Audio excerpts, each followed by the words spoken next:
Chers étudiants, la vidéo que je vais vous présenter maintenant est un complément de cours de la partie 2 sur les organites cellulaires. Cette vidéo sera répartie en deux parties.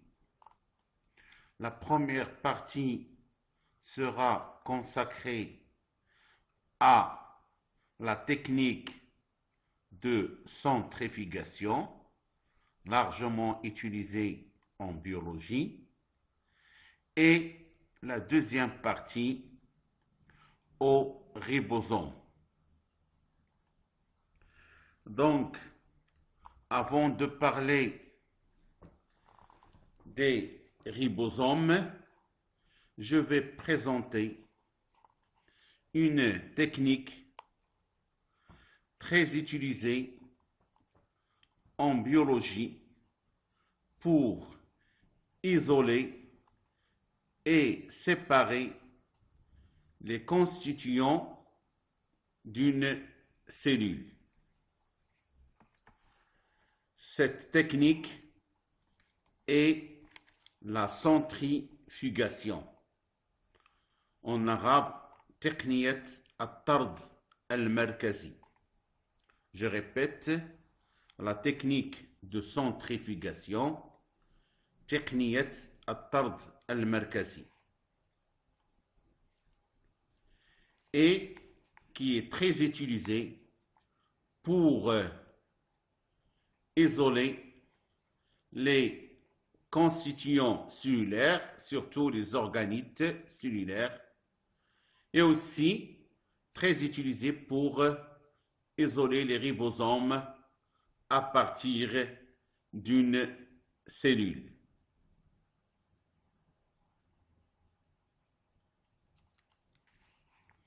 Donc, c'est une technique largement utilisée en biologie qui va nous permettre de séparer les constituants d'une cellule, c'est-à-dire مكونات الخلية. Ces constituants, comme je viens de le dire, peuvent être des organites cellulaires, des macromolécules, c'est-à-dire des grosses molécules, comme ça peut être aussi des ribosomes. Donc, la première partie de ce complément de cours portera surtout sur cette technique de centrifugation. Donc, les organites cellulaires qu'on va isoler à partir de la cellule sont à l'intérieur de la cellule. Donc, je répète, ces organites cellulaires, elles se trouvent à l'intérieur de la cellule au niveau du cytoplasme. Donc, il faut d'abord les faire sortir de la cellule, c'est-à-dire il faut libérer le contenu de la cellule. يجب تحرير محتوى الخلية. Donc, pour libérer le contenu de la cellule, il faut donc détruire sa membrane plasmique, ou bien, si c'est une cellule végétale, la paroi pectocellulosique. Donc, cette libération du contenu cellulaire peut se faire soit par une action mécanique, tariqa mécanique, c'est-à-dire on va broyer les cellules, par exemple, dans un mixeur. D'accord? طحن الخلايا في الخلاط الكهربائي.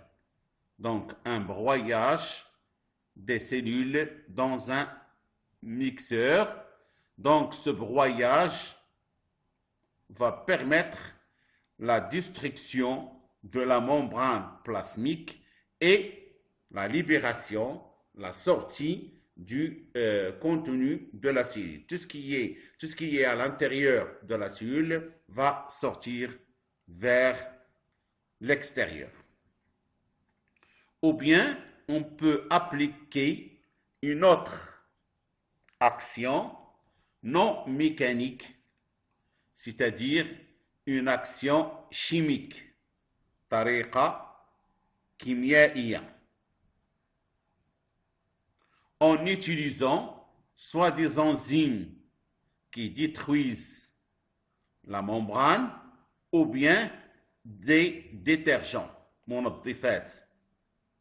Donc ces enzymes vont attaquer la membrane plasmique. Ils vont l'hydrolyser, c'est-à-dire ils vont détruire la membrane plasmique ou bien les parois pectocirrhosiques pour libérer l'intérieur de la cellule.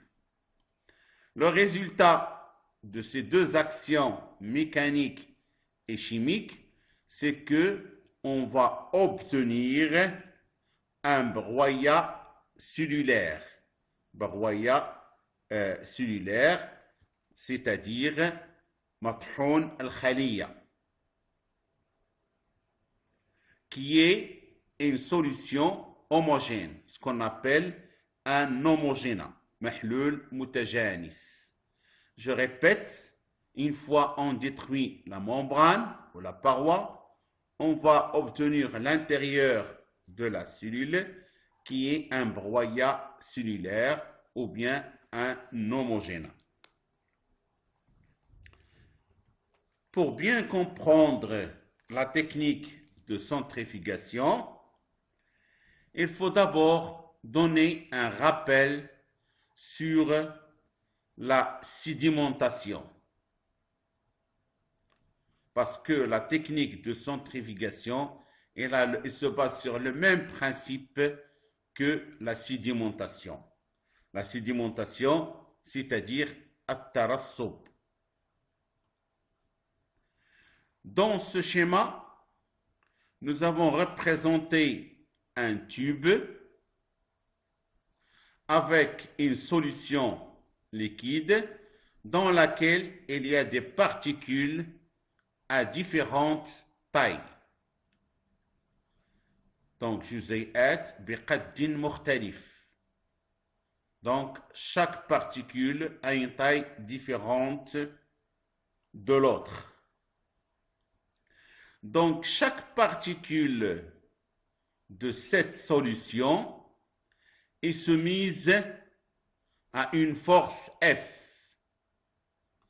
Je répète, chaque particule de cette solution est soumise à une force F. Donc, cette force F, c'est quoi cette force F? C'est la résultante natij de deux forces. La première force, c'est une force qui attire les particules vers le bas, donc c'est la force d'entraînement ou bien encore la force de Newton, quwwat Newton, et une force qui attire les particules vers la surface. C'est ce qu'on appelle la poussée d'Archimède.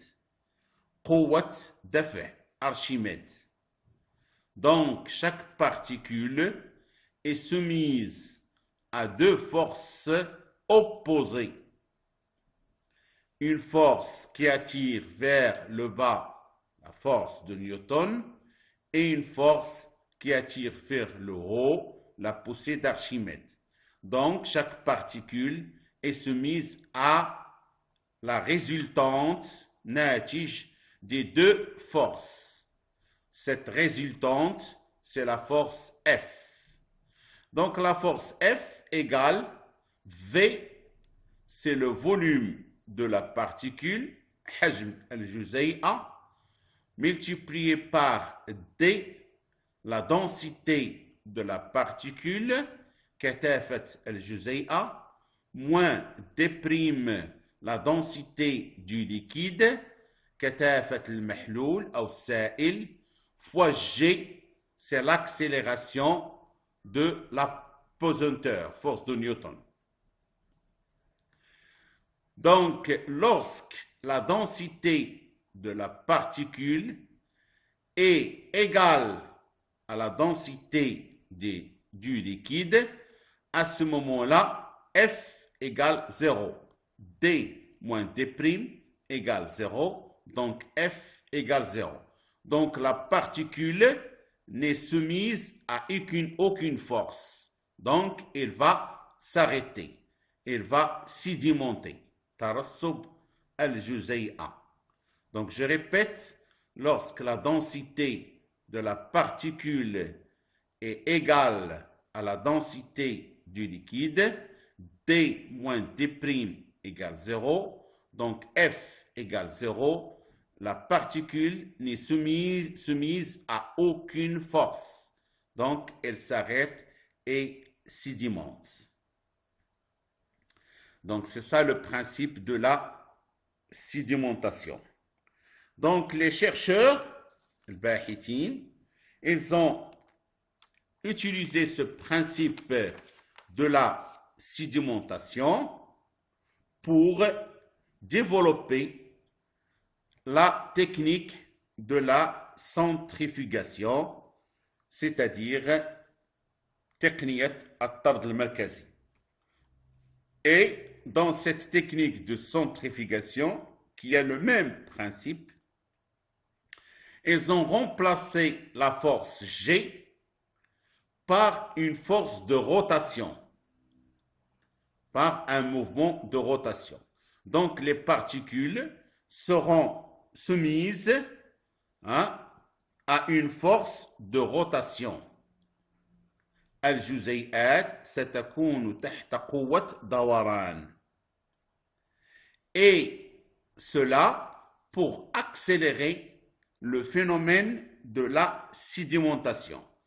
Donc, avec cette vitesse de rotation, les particules vont sédimenter plus rapidement que dans le premier cas, le cas de la sédimentation. Et pour donc faire cette technique de centrifugation, on va utiliser un appareil, ici c'est un schéma de la partie interne de l'appareil, qui s'appelle la centrifugeuse, جهاز الطرد المركزي.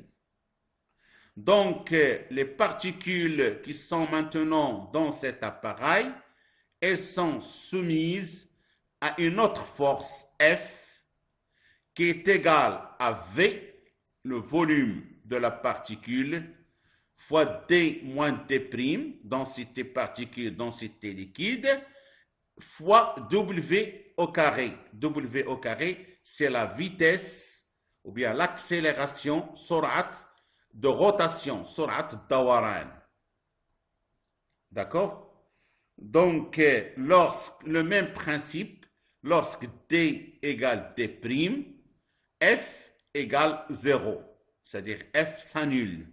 Lorsque F égale 0, les particules qui sont là ne sont soumises à aucune force et elles vont s'arrêter et sédimenter. Donc, après centrifugation, les particules qui sont plus denses, plus grandes, plus lourdes, vont tomber vers le fond, dans le fond du tube, et dans ce cas-là, ce fond du tube, qui s'appelle le culot, en arabe ar-rasib. Et les particules qui sont moins denses, aqal katafa, taille moyenne, d'accord, vont rester au niveau donc au niveau du liquide, ce qu'on appelle le surnageant, ou bien ar-rawq. Donc, je répète, dans ce tube-là, les particules qui sont très denses vont tomber vers le fond. Ils vont sédimenter vers le fond. Ils vont constituer ce qu'on appelle un culot. Le culot, en arabe, ar-rasib.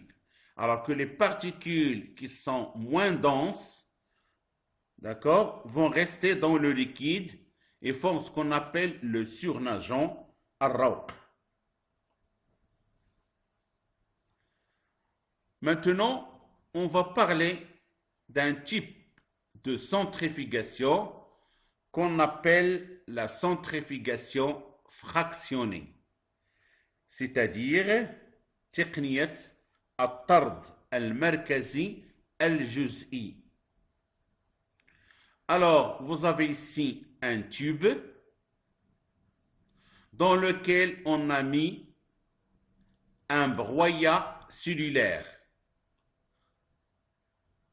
makhlout khalawi, qui contient donc le contenu cellulaire. Donc ici, on a mis un broyat cellulaire, mathoun al-khaliya. Puis ce tube-là, on va le mettre dans un appareil qui est la centrifugeuse. On va le mettre ici. Et on va commencer à faire tourner le tube à une basse vitesse, c'est-à-dire dawaran bi sur'at munkhafida, pendant 5 minutes. Donc le tube va tourner à une vitesse très basse pendant 5 minutes. Après, lorsqu'on fait sortir le tube, on va obtenir deux parties, deux phases. Juste une phase solide vers le bas, qui est le culot, ar-rasib. Cette phase, qui est le culot, ar-rasib, elle contient les noyaux, parce que les noyaux sont plus gros, ils vont sédimenter les premiers. Puis, on va obtenir un surnageant qui contient tout le reste de la cellule sans les noyaux, parce que les noyaux sont maintenant au fond du tube. Je répète, après 5 minutes, on va obtenir un tube avec deux parties, une partie solide vers le fond du tube. Cette partie constitue le culot. Elle contient les noyaux, parce que les noyaux, ils sont plus gros, ils vont sédimenter les premiers. Le surnageant restant, ar-rawq al-baqi, contient le reste de la cellule, sans les noyaux. Donc on va prendre ce surnageant, on va le mettre dans un autre tube et on va le mettre dans la centrifugeuse, et cette fois on va augmenter la vitesse et on va passer à une vitesse moyenne, sur'a mutawassita, et on va le laisser tourner pendant 10 minutes. Après, on obtient, comme au premier cas, deux phases, deux parties. Une phase solide qui contient les mitochondries et une phase liquide qui contient le reste de la cellule sans les mitochondries. On a obtenu les mitochondries ici parce qu'ils sont plus grands que les autres organites. Après, on prend le surnageant qui reste et on le met à une autre centrifugation. On va lui faire passer une autre centrifugation, mais cette fois à une vitesse très élevée. Bisur'atin 'aliya, pendant 30 minutes. Après 30 minutes, on obtient un tube avec la même chose, deux parties, deux phases, une partie solide vers le fond, une partie liquide. La partie solide vers le fond contient ce qu'on appelle les microsomes. Donc, je répète, après centrifugation donc, du contenu des cellules, après première centrifugation à basse vitesse, deuxième centrifugation à vitesse moyenne, troisième centrifugation à vitesse élevée, on a obtenu trois fractions. La fraction 1 contient les noyaux, la fraction 2 contient mitochondries, la fraction 3 contient les microsomes. Les noyaux, vous les connaissez, les mitochondries, vous les connaissez, et les microsomes, c'est pour la première fois, je crois, que vous entendez ce mot. Alors, c'est quoi les microsomes? Les microsomes, fraction microsome, ou là, juste le microsome, c'est quoi? C'est des fragments, des morceaux de réticulum endoplasmique granulaire sur lesquels il y a des ribosomes. Donc, le mélange des morceaux de réticulum endoplasmique avec les ribosomes constitue ce qu'on appelle les microsomes. Je répète, les microsomes, c'est des morceaux de réticulum endoplasmique avec des ribosomes. Donc, dans cette fraction, nous avons deux parties. Nous avons le réticulum endoplasmique et nous avons les ribosomes.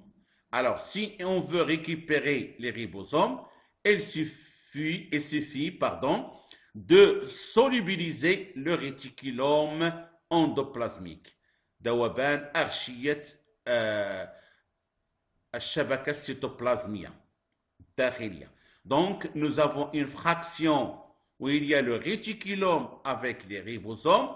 Si on veut récupérer seulement les ribosomes comme ici, on va ajouter un détergent qui va solubiliser les membranes du réticulum et il va laisser que les ribosomes. Et vous allez obtenir une fraction ribosome, juste un ribosomie, où il y a des ribosomes libres, ribosomat hurra, et des polysomes, des ribosomes, un ensemble de ribosomes qui sont liés entre eux. Donc, je répète, je reviens à la diapo précédente et je répète, le broyat cellulaire, après trois centrifugations, première centrifugation à basse vitesse, deuxième centrifugation à vitesse moyenne, troisième centrifugation à vitesse élevée, va nous donner trois fractions.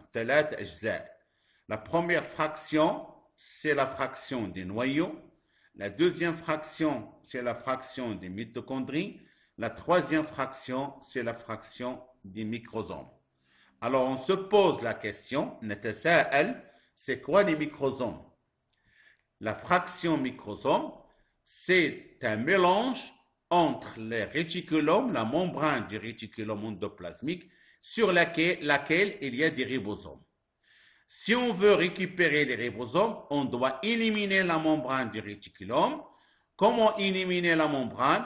On va utiliser un détergent, le désoxycholate de sodium, qui va solubiliser la membrane, iodide al-Richard, et il va laisser les ribosomes. Donc, les ribosomes qui restent, ce sont soit des ribosomes libres, soit des polysomes de différentes longueurs. La deuxième partie de ce complément de cours portera sur les ribosomes. Ribosomates. On va commencer d'abord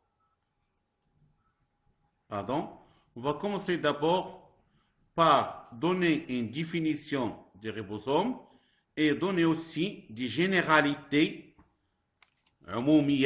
sur les ribosomes.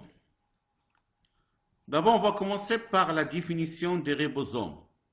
Les ribosomes, sont des particules denses. Donc, ce sont des grosses molécules, des macromolécules. Faites attention, c'est que les ribosomes ne sont pas des organites.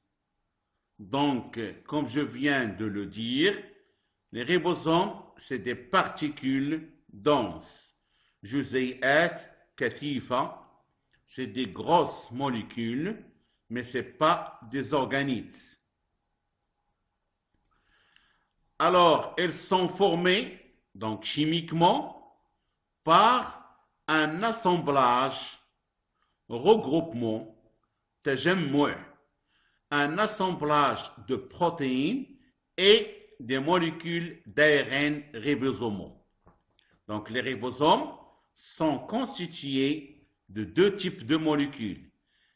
Elles sont formées par des protéines avec des ARN-R, c'est-à-dire les ARN ribosomaux. Donc, c'est des grosses molécules formées par deux parties. La première partie, c'est une partie protéique. La deuxième partie, c'est des ARN ribosomaux. Les ribosomes, on les trouve dans la cellule eucaryote et aussi dans la cellule procaryote. C'est-à-dire, par exemple, les bactéries contiennent aussi les ribosomes. Donc, les ribosomes, elles existent dans les deux types cellulaires, chez la cellule eucaryote et chez la cellule procaryote.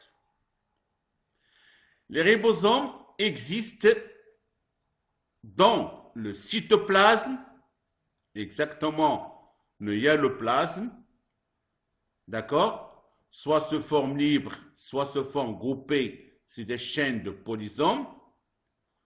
Ou bien, on peut les trouver aussi, comme on l'a dit, lorsqu'on a fait le cours sur le réticulum endoplasmique granulaire, on a dit que sur la face membranaire cytoplasmique du REG, il y a des ribosomes. Donc, sur la face de la membrane du REG, il y a des ribosomes. Donc, les ribosomes existent dans le cytoplasme de la cellule et sur la surface de la membrane du REG, réticulum endoplasmique granulaire. Elle existe aussi, les ribosomes existent aussi dans la matrice des mitochondries et aussi dans le stroma des plasmes. Donc, je répète, les ribosomes au niveau de la cellule, elle existe au niveau du cytoplasme, au niveau de sur la membrane du REG et dans la matrice des mitochondries. On les appelle les mitoribosomes. Alors, pour la cellule végétale, en plus du cytoplasme et du REG et des mitochondries, elle se trouve dans les plastes. On les appelle les plastoribosomes. Voilà donc quelques définitions et généralités sur les ribosomes. On passe maintenant à la structure des ribosomes. Binyat al-ribosomat. Comme vous le savez, les ribosomes sont constitués de deux sous-unités, wahadataini, de forme globulaire, على شكل كروي, كروية الشكل. D'accord? Donc, je répète, les ribosomes sont constitués de deux sous-unités de forme globulaire.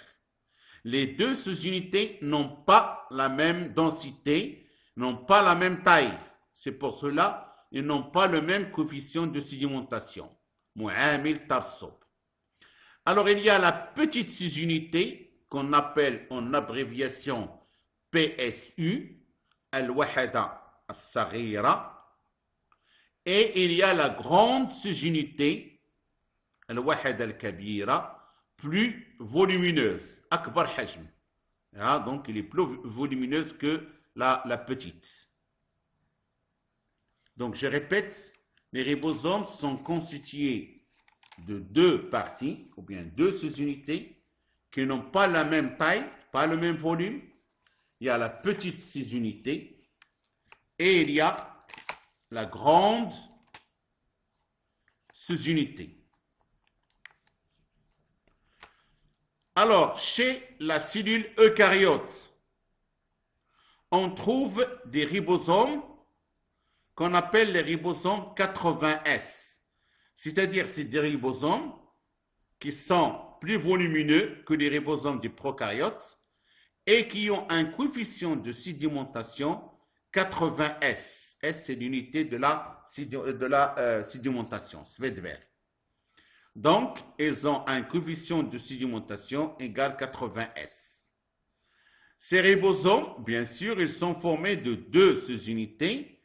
La petite sous-unité, elle a un coefficient de sédimentation de 40S. Et la grande sous-unité, elle a un coefficient de sédimentation de 60S.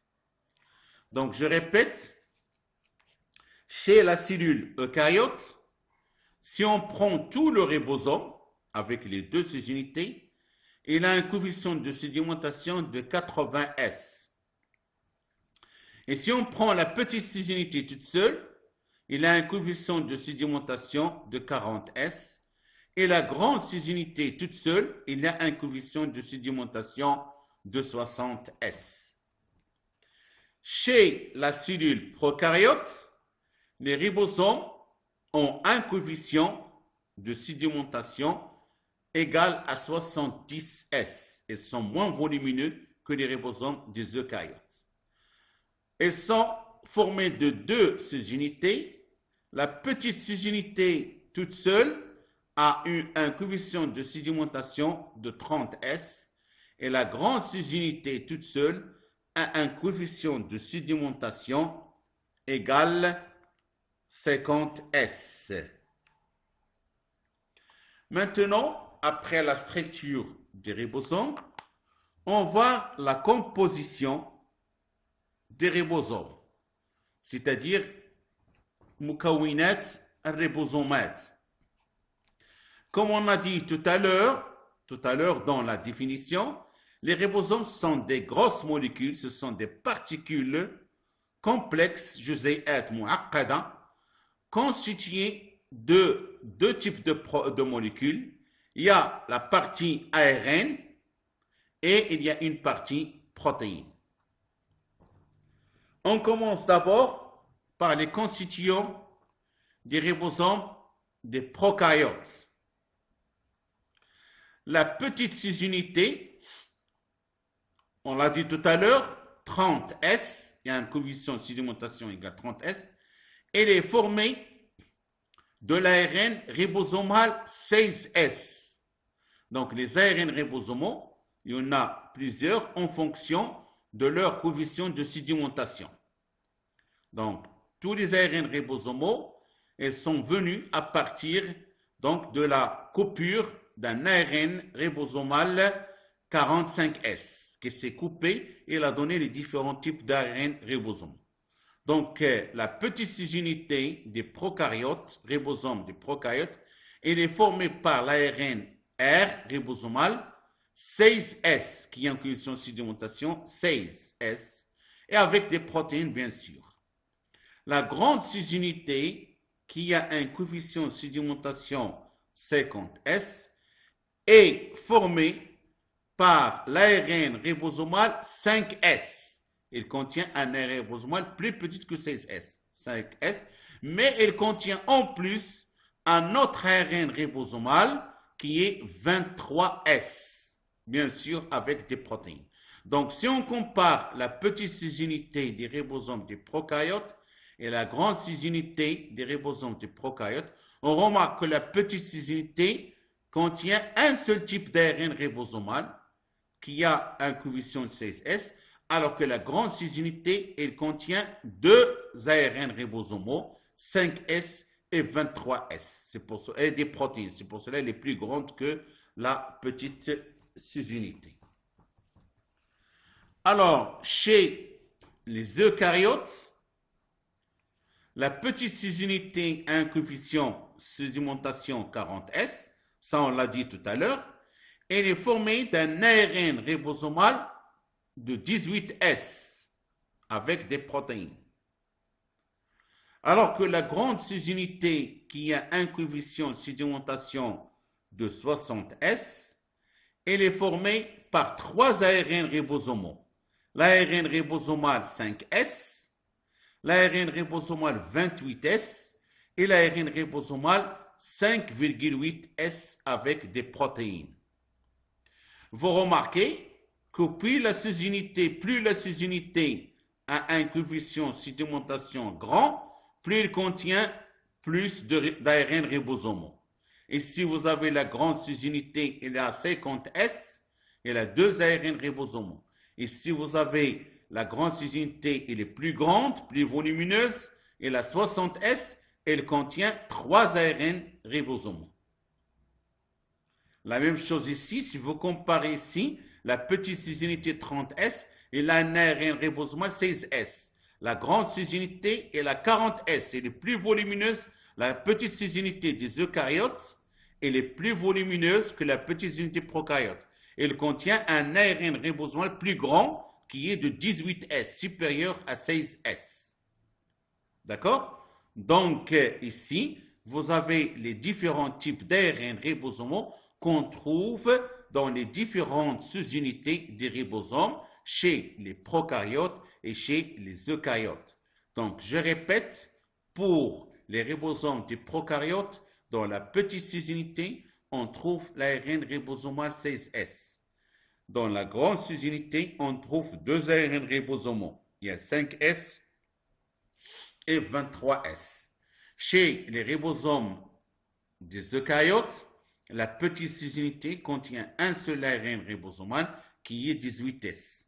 Et la grande sous-unité contient 3 ARN ribosomaux, l'ARN-R 5S, l'ARN-R 28S et l'ARN-R 5,8S. Donc, la composition des ribosomes en ARN ribosomaux, les différents types d'ARN ribosomaux, à connaître. Vous devrez la connaître. Donc, vous devrez connaître tous les ARN ribosomaux qui constituent chaque type de sous-unité et dans chaque type de ribosome, c'est-à-dire dans les ribosomes des prokaryotes et les ribosomes des eucaryotes. Maintenant, on va passer rapidement au rôle des ribosomes. Bien sûr, comme vous le savez, vous l'avez déjà fait, déjà étudié au terminal, au baccalauréat. Le rôle principal des ribosomes est la traduction de l'ARN messager et la synthèse protéique, التركيب البروتينات.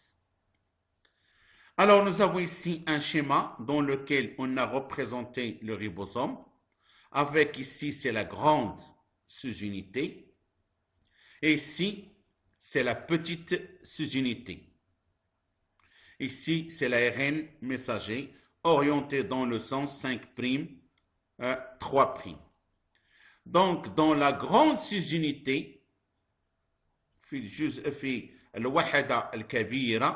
dans la grande sous-unité du ribosome, nous avons 3 sites, 3 zones, 3 sites de liaison des molécules d'ARN transfert. Parce que pendant la synthèse protéique, il y a intervention d'un ARN qui s'appelle l'ARN de transfert, ARN an-naqila. Pourquoi? Parce qu'il transporte l'acide aminé. Donc, au niveau de la grande sous-unité, nous avons 3 sites. Il y a le site A, le site P et le site E. Je répète, nous avons ici le ribosome avec les 2 sous-unités, avec ici la grande sous-unité et ici vous avez la petite sous-unité. Si vous avez l'ARN messager, le côté 5' et le côté 3'. Donc, au niveau de la grande cis-unité, il y a 3 sites de fixation de l'ARN de transfert. Il y a le site A, le site P et le site E. Alors, dans le site P, qui est ici au milieu, ce qu'on appelle le site P, ou bien le site peptidyle ARN de transfert. Dans ce site-là, va se fixer l'ARN de transfert qui porte un peptide, c'est-à-dire un ensemble d'acides aminés. مجموعة أحماض أمينية. Donc, je répète, dans ce lieu, هذا المكان P, dans ce site P, va se fixer un ARN de transfert qui porte un peptide. حامل peptide. C'est-à-dire une molécule formée d'un ensemble d'acides aminés.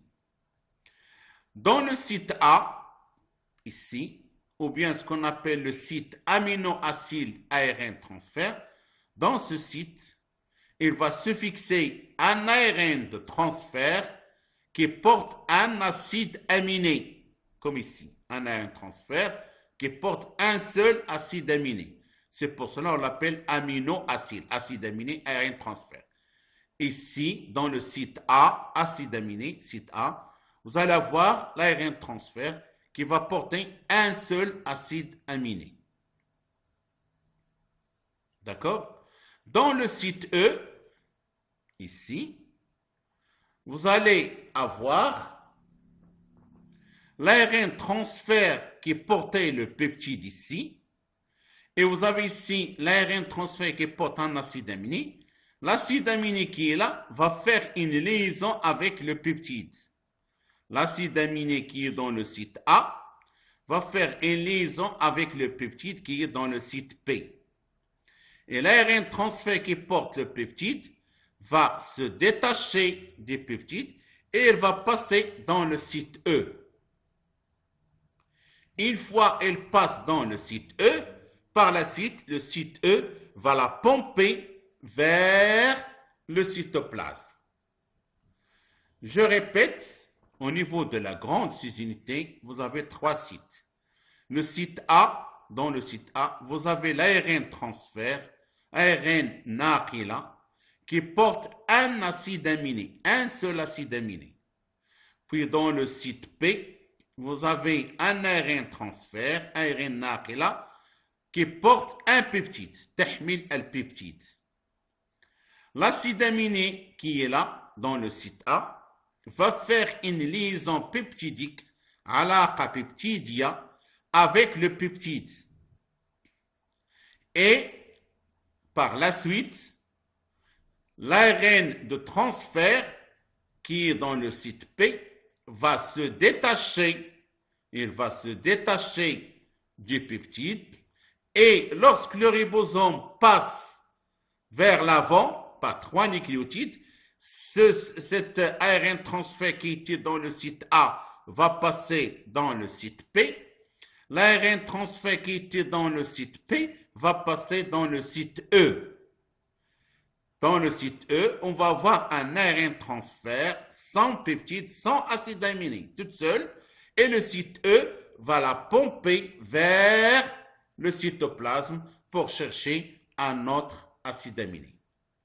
Concernant la petite cis-unité que vous avez ici, la petite cis-unité, il y a un seul site, c'est le site de fixation de l'ARN messager.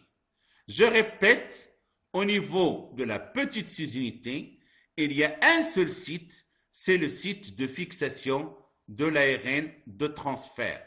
L'ARN messager. Donc l'ARN messager se fixe sur la petite cis-unité. Voilà donc, je viens de terminer ce complément de cours. Donc, je vous souhaite bon courage et je vous remercie pour votre attention.